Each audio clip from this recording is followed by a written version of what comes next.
மாலை முரசு செய்திகள் தொலைக்காட்சியில் 50 முக்கிய செய்திகளை விரைவாகவும் துல்லியமாகவும் அரை மணியில் பார்க்கலாம்.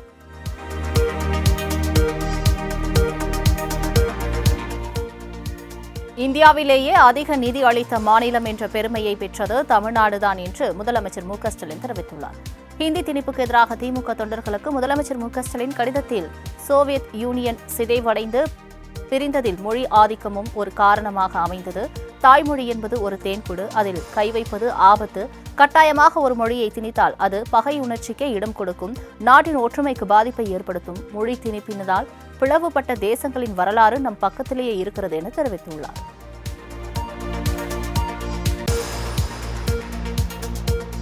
நாடாளுமன்ற தொகுதி மறுசீரமைப்பு தொடர்பாக முதல்வர் மு க ஸ்டாலின் தலைமையில் சென்னை தலைமை செயலகத்தில் அனைத்துக் கட்சி கூட்டம் நடைபெற்றது. இதில் திமுக, அதிமுக, விசிக, பாமக, மதிமுக, தேமுதிக, மக்கள் நீதி மய்யம் கட்சி, தாவேகா உள்ளிட்ட 58 கட்சிகளைச் சேர்ந்த பிரதிநிதிகள் கலந்து கொண்டனர். பாஜக, புதிய தமிழகம், தமிழ் மாநில காங்கிரஸ், புதிய நீதி கட்சி, நாம் தமிழர் உள்ளிட்ட 5 கட்சிகள் கூட்டத்தை புறக்கணித்தன. இந்த அனைத்துக் கட்சி கூட்டத்தில் தொகுதி மறுவரை திட்டத்தை கைவிட வேண்டும் என வலியுறுத்தி தீர்மானம் நிறைவேற்றப்பட்டது. மேலும் தென் மாநிலங்கள் எம்பிக்கள் அடங்கிய கூட்டு நடவடிக்கை குழு அமைக்கவும் தீர்மானம் நிறைவேற்றப்பட்டது.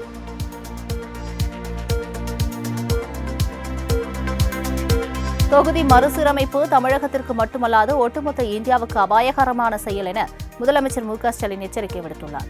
அனைத்துக் கட்சி கூட்டத்தில் பேசிய அவர், தொகுதி மறுசீரமைப்பு என்ற கத்தி தென்னிந்தியாவுக்கு மேல் தொங்கிக் கொண்டிருப்பதாக குறிப்பிட்டார். தொகுதி மறுசீரமைப்பு திட்டத்தை அடுத்த 30 ஆண்டுகளுக்கு ஒத்திவைக்க வேண்டும் என்ற தீர்மானத்தை முன்மொழிந்த முதலமைச்சர் மு க ஸ்டாலின், தற்போதைய தொகுதிகளே தொடர வேண்டும் என்று மத்திய அரசை வலியுறுத்தினார். தென் மாநில எம்பிக்களின் கூட்டு நடவடிக்கை குழு அமைக்கப்பட வேண்டியது அவசியம் என்று முதலமைச்சர் வலியுறுத்தியுள்ளார்.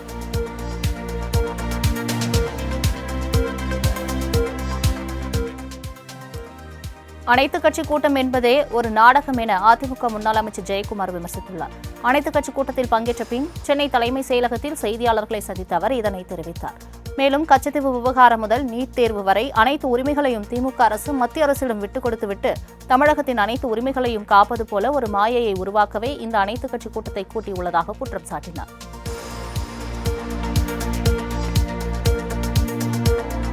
முதலமைச்சரின் தீர்மானத்தை அனைத்து கட்சிகளும் ஆதரவு தெரிவித்து ஒருமனதாக நிறைவேற்றியுள்ளதாக அமைச்சர் தங்கம் தென்னரசு தெரிவித்துள்ளார். அனைத்துக் கட்சி கூட்டத்திற்கு பிறகு செய்தியாளர்களிடம் பேசினார். அப்போது தமிழ்நாட்டில் உள்ள விகிதாச்சாரம் 7.18 என்ற தொகுதி வரையறை விகிதம் கண்டிப்பாக நீடிக்க வேண்டும் என்றார். இதுகுறித்து நாடாளுமன்றத்தில் பிரதமர் எழுத்துப்பூர்வமாக உறுதிமொழி கொடுக்க வேண்டும் என வலியுறுத்துவோம் என்று தங்கம் தென்னரசு கூறினார்.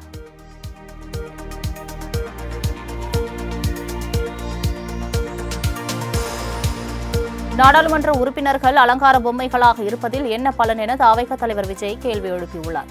இதுகுறித்து அவர் வெளியிட்டுள்ள அறிக்கையில் 2026ஆம் ஆண்டிற்கு பிறகு நடைபெறவுள்ள இந்த தொகுதி மறுசீரமைப்பு குறித்த தெளிவான விளக்கமோ வாக்குறுதியோ மாநிலங்களுக்கு இதுவரை வழங்கப்படவில்லை எனவும், இந்த தொகுதி மறுசீரமைப்பு முயற்சியில் மாநிலங்களின் மக்கள் தொகை என்பது ஒற்றை அளவுகோலாக இல்லாவிட்டாலும் முக்கிய அளவுகோலாக இருக்கும் என்பது பட்டவர்த்தனமான உண்மை எனவும் கூறினார். காங்கிரஸ் கொண்டு வந்த திட்டங்களை பாஜக நடைமுறைப்படுத்தி வருவதாக தமிழ்நாடு காங்கிரஸ் கமிட்டி தலைவர் செல்வ பெருந்தகை தெரிவித்துள்ளார். மதுரை விமான நிலையத்தில் செய்தியாளர்களை சந்தித்து பேசிய அவர், காங்கிரஸ் எம்பி மாணிக்க தாகூருக்கு தனக்கும் எந்த பிரச்சனையும் இல்லை என்றார். பாஜகவிற்கு தமிழக மக்கள் மீது உண்மையான அக்கறை இல்லை என்பது அனைத்துக் கட்சி கூட்டத்தின் மூலம் தெரிய வருகிறது என கூறினார்.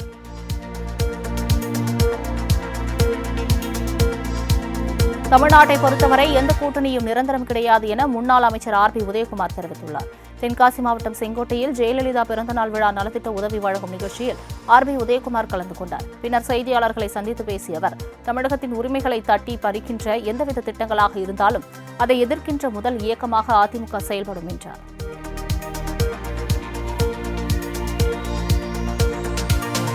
பொதுக்கூட்டத்தில் பெண்களை ஒருமையில் பேசி முகம் சுழிக்க செய்த முன்னாள் அமைச்சர் திண்டுக்கல் சீனிவாசனின் வீடியோ வைரலாகியுள்ளது.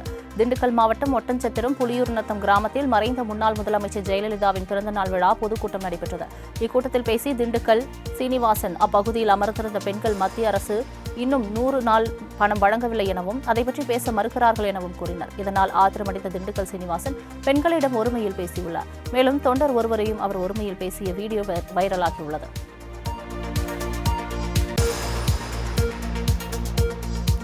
மும்மொழி கொள்கைக்கு ஆதரவாக தொடங்கப்பட்டிருக்கும் கையெழுத்து இயக்கம் மூலம் அரசுக்கு உண்மை நிலையை எடுத்துரைக்க உள்ளதாக பாஜக பிரமுகர் சரத்குமார் தெரிவித்துள்ளார்.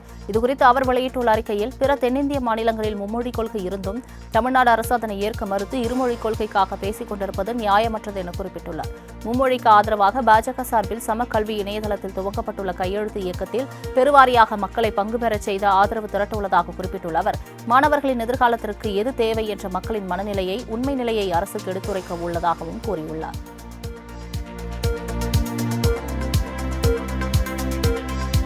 எத்தனை கையெழுத்து இயக்கம் நடத்தினாலும் இருமொழி கொள்கையிலிருந்து ஒரு சிறு துளியை கூட ஒருவரின் எண்ணத்திலும் மாற்றம் ஏற்படாது என அமைச்சர் மா. சுப்பிரமணியன் தெரிவித்துள்ளார். முதலமைச்சர் மு.க.ஸ்டாலினின் 72வது பிறந்த நாளை கொண்டாடும் வகையில் 13 மீனவ குப்பங்களை ஒன்றிணைக்கும் மாபெரும் படகு போட்டி சென்னை ஈஞ்சம்பாக்கம் கடலில் நடைபெற்றது. இதில் கலந்து கொண்ட அமைச்சர் மா. சுப்பிரமணியன் செய்தியாளர்களை சந்தித்தார். அப்போது பேசிய அவர், இருமொழி கொள்கை என்பது ஒவ்வொரு தமிழரின் மனதிலும் கல்வெட்டு போன்றது எனவும், எத்தனை கையெழுத்து இயக்கம் நடத்தினாலும் மாறுதல் நிகழவே நிகழாது எனவும் தெரிவித்தார்.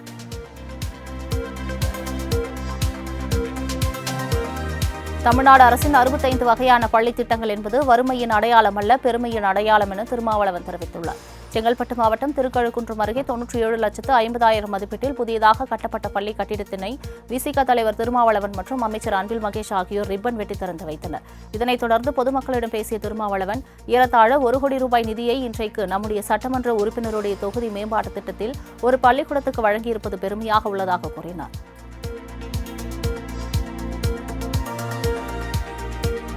அதிக குழந்தைகளை பெற்றுக் கொள்ளுங்கள் என முதலமைச்சர் பொறுப்பற்ற முறையில் பேசியதாக சசிகலா குற்றம் சாட்டியுள்ளார். திருவண்ணாமலை அண்ணாமலையார் கோவிலில் மறைந்த முன்னாள் முதலமைச்சர் ஜெயலலிதாவின் தோழி சசிகலா சுவாமி தரிசனம் செய்தார்.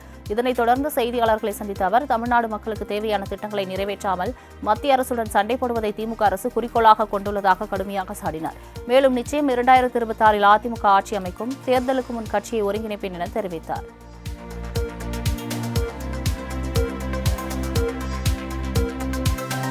ஈரோடு மாவட்டம் கோபிச்செட்டிப்பாளையம் அதிமுக கூட்டத்தில் முன்னாள் அமைச்சர் செங்கோட்டையன் முன்னிலையில் ஆதரவாளர்கள் கைகலப்பில் ஈடுபட்டதால் பதற்றம் நிலவியது.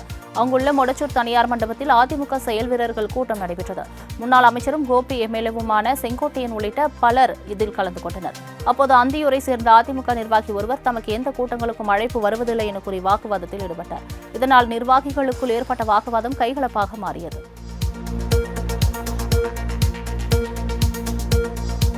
கிளாம்பாக்கத்தில் ரயில் நிலைய பணிகள் மே மாதத்தில் முடிவடையும் என தகவல் வெளியாகியுள்ளது.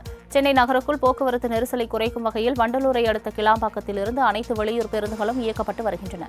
எனினும் கிளாம்பாக்கத்திற்கு சென்று வருவதில் பயணிகளுக்கு உள்ள சிரமத்தை போக்கும் வகையில் வண்டலூர் ஊரப்பாக்கம் இடையே கிளாம்பாக்கத்தில் புதிதாக ரயில் நிலையம் அமைக்க முடிவு செய்யப்பட்டது. இந்த நிலையில் கிளாம்பாக்கம் ரயில் நிலையத்தை ஜூன் அல்லது ஜூலை மாதத்தில் முழுமையாக பயன்பாட்டிற்கு கொண்டுவர நடவடிக்கைகள் மேற்கொள்ளப்பட்டு வருகிறது.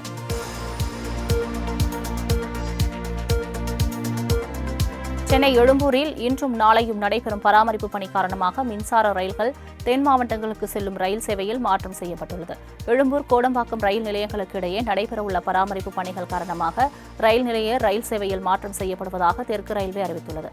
அதன்படி இன்றும் நாளையும் பகல் 12:30 மணி முதல் 2 மணி வரை சென்னை கடற்கரை தாம்பரம் இடையே 16 ரயில்கள் ரத்து செய்யப்படுவதாக தெற்கு ரயில்வே அறிவித்துள்ளது.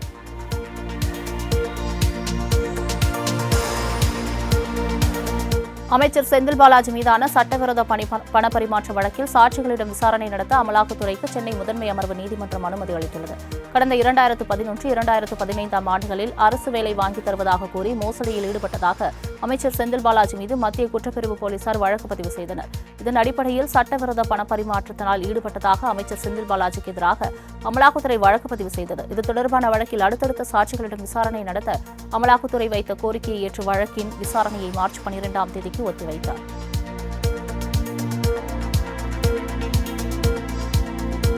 சட்டவிரோத பண பரிவர்த்தனை தொடர்பான வழக்கில் அமைச்சர் பொன்முடி வருகின்ற மார்ச் 19ஆம் தேதி நேரில் ஆஜராக சென்னை சிபிஐ சிறப்பு நீதிமன்றம் உத்தரவிட்டுள்ளது.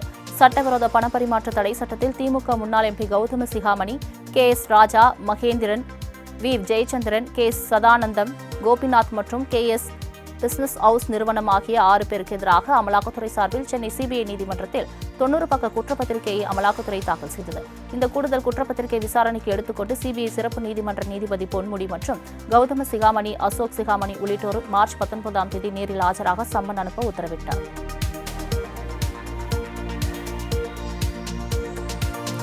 நீதிமன்ற விசாரணைக்கு ஆஜரான நடிகர் வடிவேலுவுடன் நீதிமன்ற ஊழியர்கள் போட்டி போட்டுக் கொண்டு செல்ஃபி எடுத்து மகிழ்ந்தனர். சென்னை மாஸ்டர் நீதிமன்றத்தில் வடிவேலு ஆஜரானார். விசாரணை முடியும் வரை காத்திருக்க முடியாமல் பொறுமை இழந்த ஊழியர்கள் நீதிமன்ற விசாரணை அறைக்கே சென்று வடிவேலுவை வெளியே செல்ல விடாமல் தொடர்ந்து செல்ஃபி, புகைப்படம் எடுத்துக் கொண்டு மகிழ்ந்தனர். மொத்தமாக நீதிமன்ற ஊழியர்கள், துப்புரவு பணியாளர்கள், தோட்ட தொழிலாளர்கள், காவல்துறையினர், வடமாநிலத்தைச் சேர்ந்த CISF பாதுகாப்பு படையினர் என அனைவருக்கும் சலிக்காமல் நடிகர் வடிவேலு போஸ் கொடுத்து சென்றார்.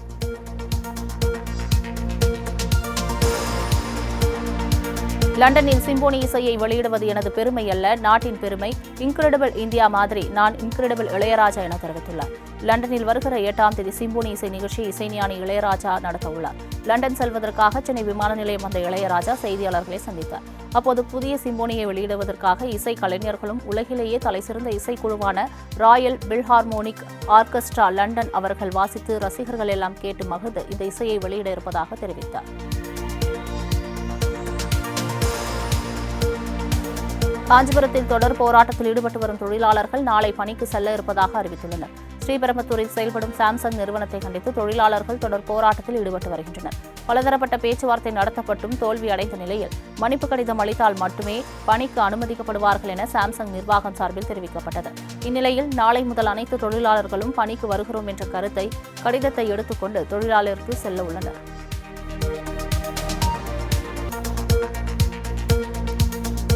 திருப்பூரில் ஒரே நேரத்தில் 35 பேரின் வங்கிக் கணக்கிலிருந்து பணம் எடுக்கப்பட்டதால் பாதிக்கப்பட்டவர்கள் வங்கியை முற்றுகையிட்டனர். புதுர்கிளை பாரத ஸ்டேட் வங்கியில் கணக்கு வைத்துள்ள 35 பேரின் வங்கிக் கணக்கிலிருந்து ஒரே நேரத்தில் 10,000 முதல் 35,000 ரூபாய் வரை பணம் எடுக்கப்பட்டுள்ளது. இதுகுறித்து முறையான பதில் அளிக்கப்படாததால் பாதிக்கப்பட்டவர்கள் வங்கியை முற்றுகையிட்டு வாக்குவாதத்தில் ஈடுபட்டனர்.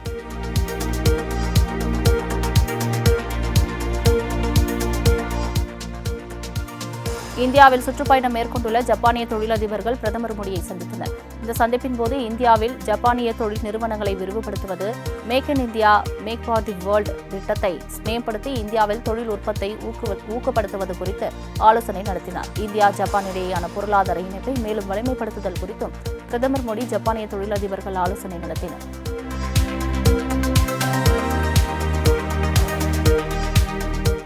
லக்னோ நீதிமன்றத்தில் விசாரணைக்கு நேரில் ஆஜராகாததால் மக்களவை எதிர்க்கட்சித் தலைவர் ராகுல் காந்திக்கு 200 ரூபாய் அபராதம் விதிக்கப்பட்டுள்ளது. மகாராஷ்டிரா மாநிலம் அகோலாவில் கடந்த 2022ஆம் ஆண்டு நடைபெற்ற பொதுக்கூட்டத்தில் சாவர்கர் குறித்து அவதூறு பேசியதாக லக்னோ நீதிமன்றத்தில் வழக்கு தொடரப்பட்டது. இந்த வழக்கில் ராகுல் காந்தி நேரில் ஆஜராகாததால் அவருக்கு 200 ரூபாய் அபராதம் விதிக்கப்பட்டுள்ளது.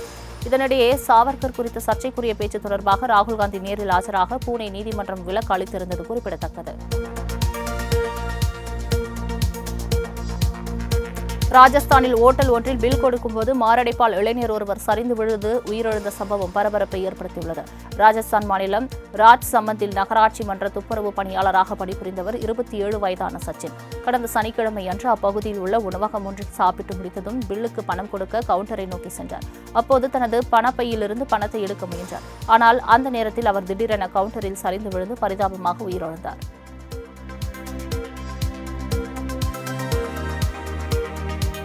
மேற்கு வங்காளத்தின் புருலியாவில் டாடா நகர் பக்சர் விரைவு ரயிலில் ஒரு பெட்டியில் தீ விபத்து ஏற்பட்ட சம்பவம் பரபரப்பை ஏற்படுத்தியது.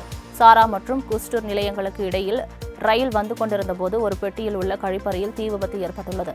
இதனையடுத்து தகவல் அறிந்து வந்த தீயணைப்புத் துறையினர் தீயை அணைத்தனர். இச்சம்பவத்தில் பயணிகளுக்கு உயிரிழப்போ காயமோ ஏற்படவில்லை என ரயில்வே துறை அதிகாரிகள் தெரிவித்தனர்.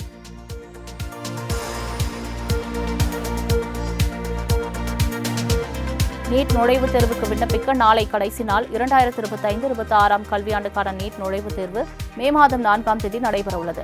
MBBS, BDS உள்ளிட்ட படிப்புகளுக்கு நீட் தேர்வுக்கான விண்ணப்ப பதிவு கடந்த மாதம் 7ஆம் தேதி தொடங்கியது. இந்நிலையில் நாளை இரவுடன் நீட் தேர்வுக்கு விண்ணப்பிப்பதற்கான கால அவகாசம் நிறைவடைகிறது. விண்ணப்பித்த மாணவர்கள் அதில் ஏதேனும் திருத்தம் மேற்கொள்ள வரும் 9, 10 மற்றும் 11ஆம் தேதிகளில் வாய்ப்பு வழங்கப்படும் என அறிவிக்கப்பட்டுள்ளது. பீகார் மாநிலம் பாட்னா பல்கலைக்கழக வளாகத்தில் குண்டு வெடித்ததால் மாணவர்கள் அலறி அடித்து ஓட்டம் பிடித்தனர். பல்கலைக்கழக வளாகத்தில் உள்ள பொருளாதாரத்துறை பிரிவு அருகே திடீரென குண்டு ஒன்று வெடித்தது. இதனால் அச்சமடைந்த மாணவர்கள் அங்கிருந்து அலறி அடித்து ஓட்டம் பிடித்தனர். இந்த குண்டு வெடிப்பின் போது அருகில் நிறுத்தி வைக்கப்பட்டிருந்த கார் கண்ணாடிகள் உடைந்து நொறுங்கியது. இதனிடையே வரும் பாட்னா பல்கலைக்கழகத்தில் 29ஆம் தேதி மாணவர் அமைப்பு தேர்வு நடத்தப்படும் என்றும் 30ஆம் தேதி முடிவுகள் அறிவிக்கப்படும் என்றும் தகவல் வெளியாகியுள்ளது.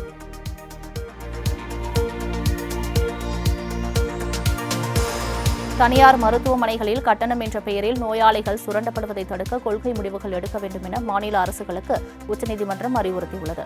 தனியார் மருத்துவமனைகளில் செயல்படும் மருந்தகங்களில் அதிக விலைக்கு மருந்துகள் விற்பனை செய்யப்படுவதுடன் மற்ற இடங்களில் சென்று மருந்துகள் வாங்கக்கூடாது என கட்டாயப்படுத்தப்படுவதாக கூறி பொதுநல வழக்கு ஒன்று தாக்கல் செய்யப்பட்டது.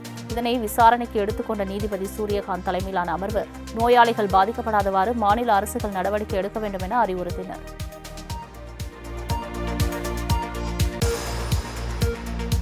டெல்லி ராஷ்டிரபதி பவனில் தென்னிந்தியாவை மையமாக கொண்ட கலாச்சார விழாவினை குடியரசுத் தலைவர் திரௌபதி முர்மு தொடங்கி வைத்தார்.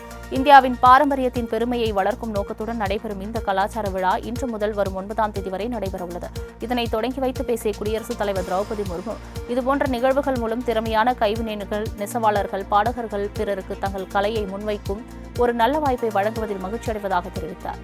இந்த நிகழ்வு தென்னிந்தியாவின் கலை மற்றும் கலாச்சாரத்தை ஊக்குவிக்கும் என்றும் நம்புவதாக கூறினார்.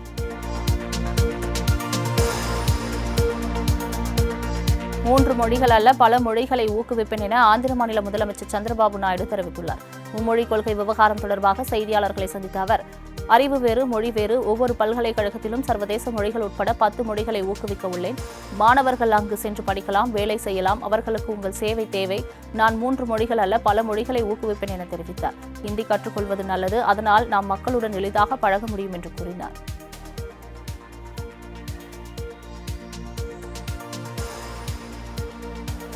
கரூர் மாவட்டம் குளித்தலை அருகே பள்ளியில் மதிய உணவு சாப்பிட்ட 10 மாணவ மாணவிகள் வாந்தி எடுத்ததால் பரபரப்பு ஏற்பட்டது. மேட்டு மகாதானபுரத்தில் உள்ள அரசு நடுநிலைப் பள்ளியில் மதிய உணவு சாப்பிட்ட 10 மாணவர்களுக்கு வாந்தி மயக்கம் ஏற்பட்டது. உடனே பாதிக்கப்பட்ட மாணவர்கள் கிருஷ்ணராயபுரம் அரசு மருத்துவமனையில் சிகிச்சைக்காக அனுமதிக்கப்பட்டனர். இந்நிலையில் பள்ளியில் சமைக்கும் உணவுகள் பாதி வெந்தும் வேகாத நிலையில் உள்ளதாக பாதிக்கப்பட்ட மாணவர்கள் தெரிவித்தனர். இதுகுறித்து எம்எல்ஏ, வட்டாட்சியர் உள்ளிட்டோர் நேரில் விசாரணை மேற்கொண்டனர்.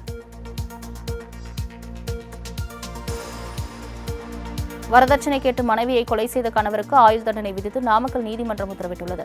நாமக்கல் மாவட்டம் வேலூர் அடுத்த சோழசிராமணி படவெட்டி அம்மன் கோவில் தெருவை சேர்ந்த முருகானந்தம் என்பவர் கடந்த 2016ஆம் ஆண்டு வரதட்சணை கேட்டு மனைவி சுகன்யாவிடம் தகராறில் ஈடுபட்டதோடு மண்ணெண்ணெய் ஊற்றி எரித்து கொலை செய்தார். இதுகுறித்து வழக்கு நாமக்கல் சிறப்பு நீதிமன்றத்தில் விசாரணைக்கு வந்த நிலையில் குற்றம் சாட்டப்பட்ட முருகானந்தத்திற்கு ஆயுள் தண்டனையும் 15,000 ரூபாய் அபராதமும் விதித்து நீதிமன்றம் தீர்ப்பளித்துள்ளது.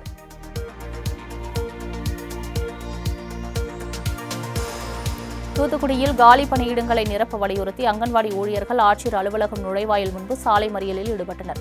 இதில் 1000க்கும் மேற்பட்ட அங்கன்வாடி ஊழியர்கள் ஆட்சியர் அலுவலகத்தில் போராட்டம் நடத்த எதிர்ப்பு தெரிவித்த போலீசாரை கண்டித்தும் காலி பணியிடங்களை நிரப்ப வலியுறுத்தியும் சாலை மறியலில் ஈடுபட்டனர்.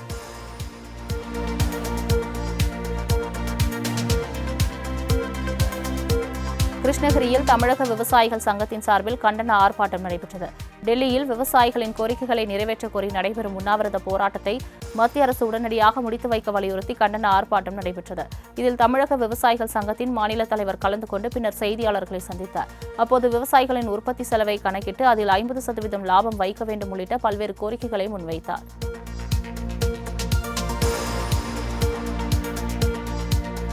அமெரிக்க மக்களின் கனவை நனவாக்க உழைத்து வருவதாக ட்ரம்ப் கூறியுள்ளார்.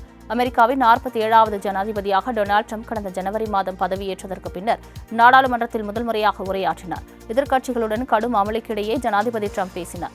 அப்போது அமெரிக்க ஜனாதிபதியாக தான் பொறுப்பேற்றவுடன் அமெரிக்காவின் பொற்காலம் தொடங்கிவிட்டதாகவும் தான் பதவியேற்ற சில மணி நேரங்களுக்குள் அமெரிக்காவின் தெற்கு எல்லையில் அவசர நிலையை பிரகடனப்படுத்தியதாகவும் கூறினார். மேலும் 4 அல்லது 8 ஆண்டுகளில் நிறைவேற்றியதை விட 43 நாட்களில் நாம் அதிகமாக சாதனை செய்துள்ளதாகவும் ட்ரம்ப் பெருமிதம் தெரிவித்தார்.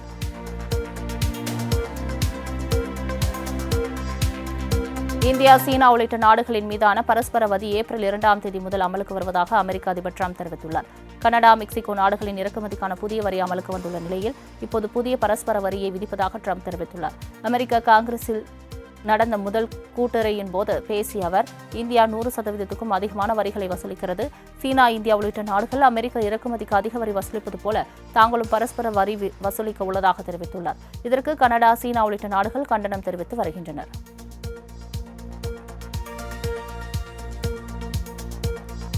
போர் நிறுத்த ஒப்பந்தத்தில் கையெழுத்திட தயாராக இருப்பதாக உக்ரைன் அதிபர் ஜெலன்ஸ்கி தெரிவித்துள்ளார். ரஷ்யா உக்ரைன் போர் நிறுத்தம் குறித்த பேச்சுவார்த்தையில் ஏற்பட்ட வாக்குவாதத்தில் உக்ரைனுக்கு செல்லும் அனைத்து ராணுவ உதவிகளையும் நிறுத்த ட்ரம்ப் உத்தரவிட்டார். இந்நிலையில் போர் நிறுத்த ஒப்பந்தத்தில் கையெழுத்திட தயாராக இருப்பதாக ஜெலன்ஸ்கி தெரிவித்துள்ளார். மேலும் உக்ரைனில் அமைதியை கொண்டுவர அதிபர் ட்ரம்பின் தலைமையின் கீழ் பணியாற்ற தங்களது குழு தயாராக இருப்பதாக தெரிவித்துள்ளார்.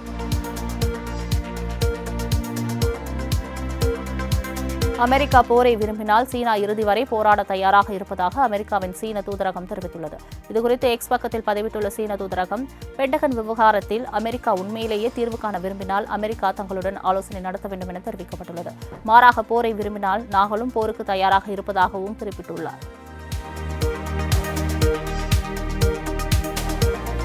அனைத்து இஸ்ரேலிய பிணை கைதிகளையும் உடனடியாக விடுவிக்க வேண்டும் என ஹமாஸ் அமைப்பினருக்கு அதிபர் டிரம்ப் எச்சரிக்கை விடுத்துள்ளார்.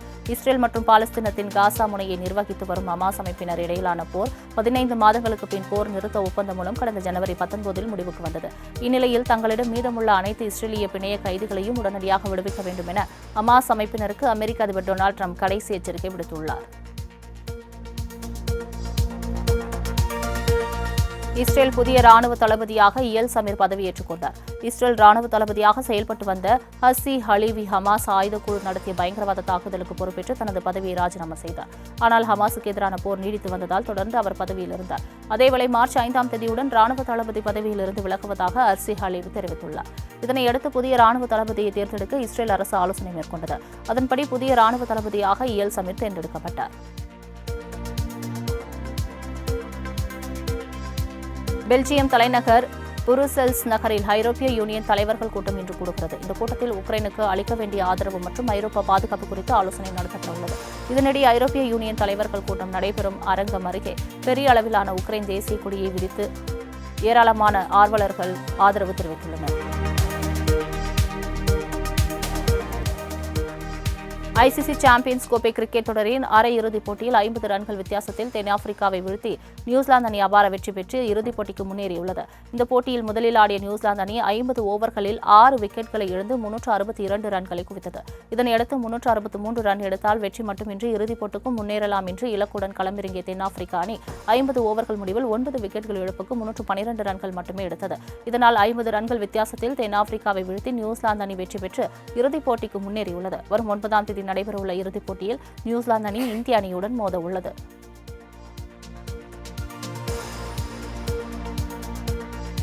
டிராகன் திரைப்பட இயக்குநர் அஸ்வத் மாரிமுத்து மற்றும் நடிகர் பிரதீப்பை நேரில் அழைத்து நடிகர் ரஜினி பாராட்டியுள்ளார். பிரதீப் நடிப்பில் வெளிவந்த டிராகன் திரைப்படம் தமிழகம் மட்டுமின்றி திரையிட்ட அனைத்து மாநிலங்களிலும் வசூல் வேட்டை நடத்தி வருகிறது. இந்த நிலையில் இயக்குநர் அஸ்வத் மாரிமுத்து மற்றும் நடிகர் பிரதீப்பை நேரில் அழைத்து நடிகர் ரஜினி பாராட்டியுள்ளார்.